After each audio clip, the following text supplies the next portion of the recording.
ये वीडियो मैं चोटिट मुंडा और उसका तीर नामक पुस्तक के लिए बना रहा हूँ।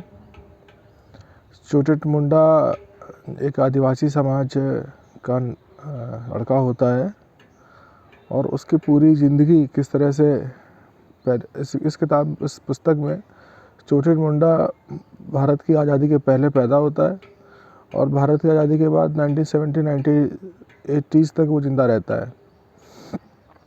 चोटिट मुंडा, चोटिट नाम जो है वो एक नदी का नाम होता है आदिवासी समाज में। एक नदी होती है चोटिट, उस पे नाम होता है चोटिट मुंडा। ये मुंडा का मतलब है कि ये मुंडा समाज की जो मुंडा आदिवासी होते हैं उनके ऊपर की कहानी है। झारखंड के हैं ये मुंडा और इसमें उलगुलान जो होता है इनका बिरसा मुंडा करते हैं, तो भगवान बिरसा मुंडा को बोला जाता है, तो उनका भी इसमें जिक्र है। फिर उसके बाद बिरसा मुंडा के साथ में धानी मुंडा भी होते हैं, तो धानी मुंडा ने बिरसा मुंडा का साथ दिया होता है, तो इस वजह से जो पुलिस वाले होते हैं वो जीवन भर धानी मुंडा के पीछे पड़े रहते हैं। तो धानी मुंडा जिस गांव का होता है और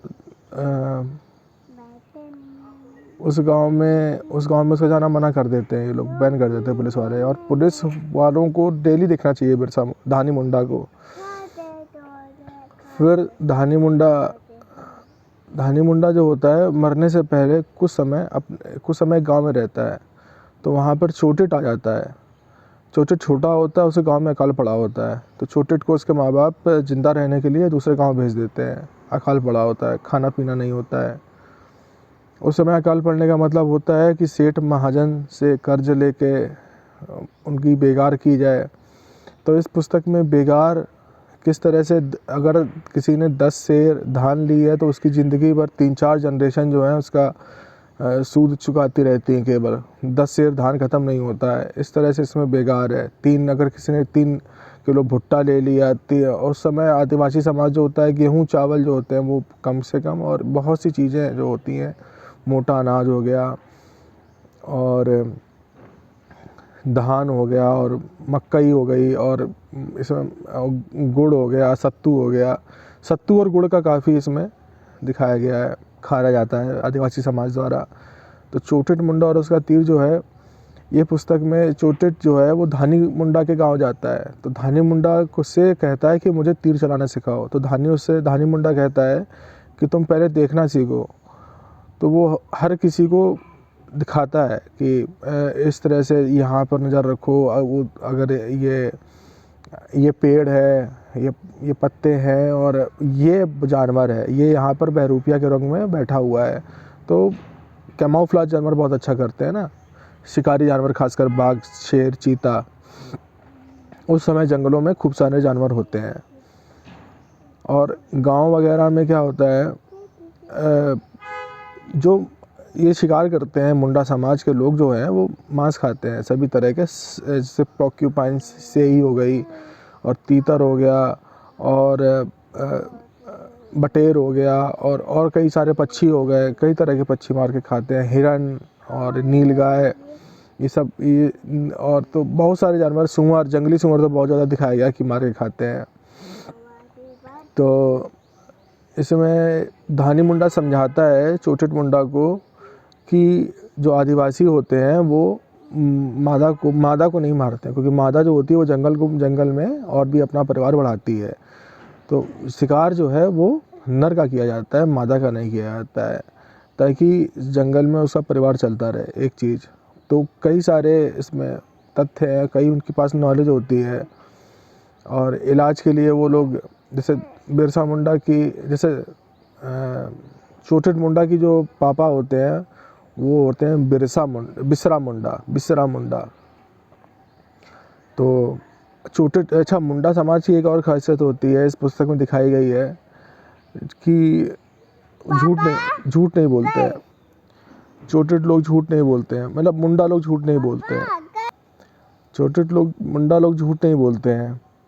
तो इसमें शिकार की कहानियाँ हैं, बहुत सारा जंगल होता है, उसमें कई तरह के शिकार मिलते हैं। तो चोटिट को धानी शिकार करना सिखाता है, तो फिर मुंडा तो फिर चोटिट के घर में खूब सारे लोग जो होते हैं, पहले चोटिट जिस घर में जाता है रहने के लिए उस घर के लोग बहुत सारा मांस का सेवन करने लगते हैं, क्योंकि डेली मांस आता है खाने के लिए। चोटेट तीर चलाना सीख रहा होता है धानी से, और धानी मरने से पहले चोटेट को एक तीर दे जाता है। तो वो तीर चोटेट पूरी नॉवेल में अपने पास रखता है कहीं। तो चोटेट अपने पास हमेशा वो तीर रखता है, कभी नहीं चलाता। उसका आशीर्वाद ज़रूर लेता है। उसको जब भी कोई तीर प्रतियोगिता होती है, उस समय मुंडा समाज में कई सारी, मुंडा समाज और मुंडा समाज के आसपास जो है कई सारी तीर प्रतियोगिताएँ होती हैं। तो धीरे धीरे जब चोटेट धानी से सीख जाता है, तो फिर वो हर एक प्रतियोगिता में नंबर 1 पे आता था। और प्रतियोगिता भी इस तरह से होती थी, जैसे बहुत दूर कोई ऑब्जेक्ट रख दिया गया, फिर उसके उसमें कुछ गोला बना दिया और उसके पीछे भी कुछ रख दिया, उसको भेदना होता था। इस तरह से कठिन प्रतियोगिता होती थी। तो चोटेट मुंडा हमेशा फर्स्ट आ जाता।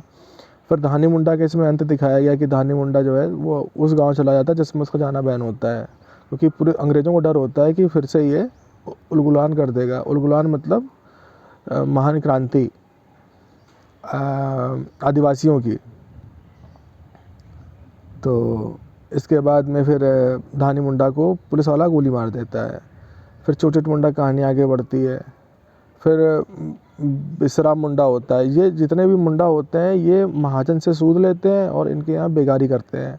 और गांव में धोबी, गंजू और भी कई जातियाँ रहती हैं। एक तो जो हिंदू होते हैं वो आदिवासियों से अपने आप को अलग मानते हैं, और आदिवासी जो होते हैं वो हिंदुओं से अपने आप को अलग मानते हैं। आदिवासी के लिए प्रत्येक व्यक्ति जो होता है वो दिकू होता है। दिकू मतलब बाहर का व्यक्ति, और बाहर के व्यक्ति ने उनके रिसोर्सेज पे कब्जा कर रखा होता है, ऐसा आदिवासियों का मानना होता है। तो फिर इसके बाद में गांव में एकता नहीं होती है। फिर धीरे धीरे चोटेट बड़ा होता है, फिर अपने गांव वापस आता है। तो फिर बिसरा मुंडा जो होता है, इसका बाप, चोटेट मुंडा का जो बाप होता है, उसकी सेठ से लड़ाई हो जाती है, लाला तीरथनाथ से, लाला हरदयाल से। लाला हरदयाल तीरथनाथ का बाप होता है। तो बेगार करने से मना कर देता है।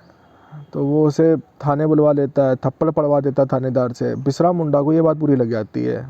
आदिवासी सीधे साधे होते हैं, उनको ये बात लगती है कि मेरी इज्जत, मेरी मतलब मर्यादा, मान मर्यादा साथ खिलवाड़ हो गया। वो सोचता रहता, एक दिन जाके सुसाइड कर लेता है। सुसाइड कर लेता है तो जो तीरथनाथ होता है वो सोचता है कि लाला हरदयाल सोचता है कि अब ये तीर चला के, जो चोटेट के पास तीर है वो चला के कहीं ऐसा ना हो उसे जादू का तीर है और ये हमको भस्म कर दे।